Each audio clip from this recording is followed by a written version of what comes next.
So our substance policy at American University is no substances.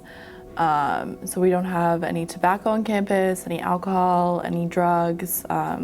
Weed was recently legalized in DC, but on campus, it's still not allowed.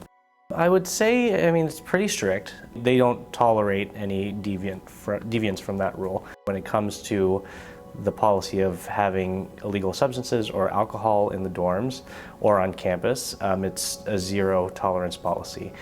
I think anytime we have a completely dry residence hall situation, for example, people are going to perceive that as being strict, right? They're going to say, well, if I'm 21, it's legal for me to consume alcohol, I should probably be able to consume alcohol. So I think it's fair that people think that it's strict. And if you are over 21, I think that that's a decision you have to make, right? Sort of how important is that to you? During the academic year, when the residents live with us and we have resident assistants on each floor, they're mainly in charge of the policy enforcement for the floor.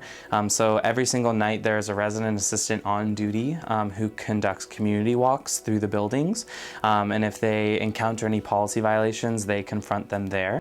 So this policy, I would say, is pretty much accepted and obeyed. 90% of the students follow it. There is a 10% group that, definitely doesn't care and they don't follow the rule at all. But I think it was well received because, it's for us, it was already in place. So it wasn't something that we could argue with or something that was negotiable. I think for a lot of incoming freshmen, it's a little bit of a relief because unlike in popular media, I would say not everyone comes into college ready to be wild and drinking. Well, the effectiveness of the policy is hard to gauge because college students, they come to campus and it's their first time being independent. And because it's their first time being independent, they have the ability to make their own choices.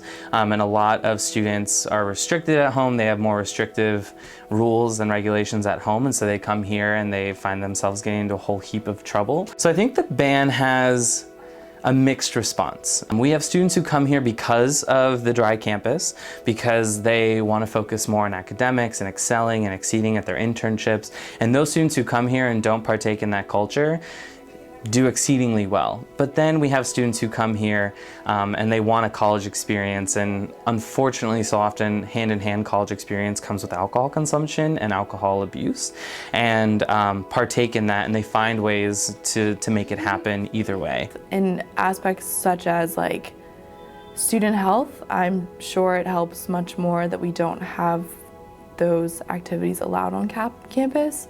But I would say it kind of harms the campus because if you are over 21, students that want to drink alcohol would generally not live on campus. Most other colleges don't have a dry campus policy. Other campuses allow people who are 21 or older to consume alcohol and have alcohol in their space as well. There are some minor variations between policies about, if my roommate is not 21 but I'm 21, then our room can't have alcohol, period.